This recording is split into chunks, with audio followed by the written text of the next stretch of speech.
Hey folks, well today I'm going to talk about the greatest trick ever pulled by any anti-theist or atheist for that matter. I'm going to play this clip and then I'm going to explain what I'm talking about. Okay? Actually, I'm going to play an excerpt here. I'm not going to play the whole thing, but this is important. Watch this very carefully.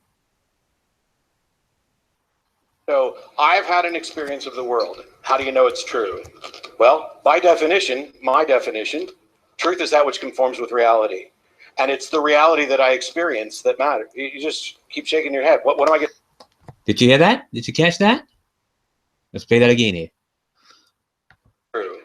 Well, by definition, my definition, truth is that which conforms with reality. And it's the reality that I experience that matters.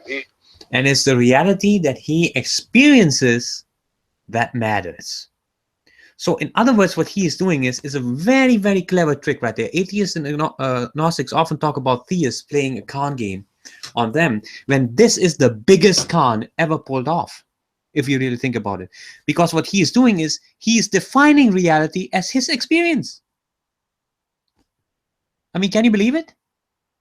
He's basically just saying, I mean, I was listening the other day to the Atheist Experience show where, a caller called in and they were accusing him of, just defining reality as God, the ultimate reality as God. They had a problem with that.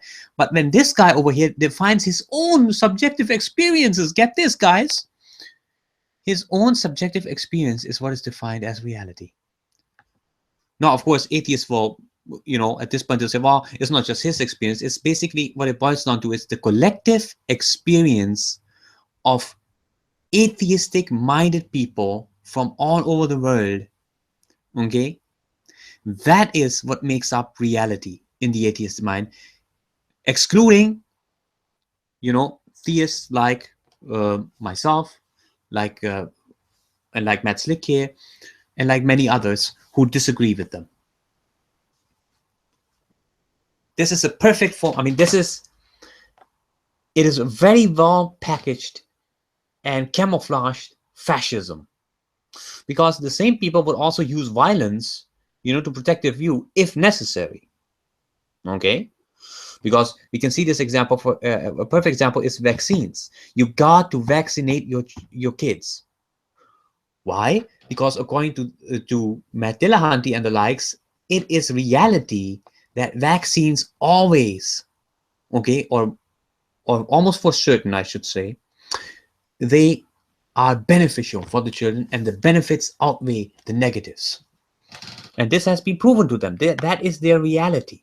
And they don't allow that reality, to be challenged by theists. Yes, if an atheist tomorrow were to say, well, nah, this vaccine isn't that good after all, then yeah. But not a theist. So it's all confirmation bias, folks. It all has to do with they want to impose their subjective, experiences upon us.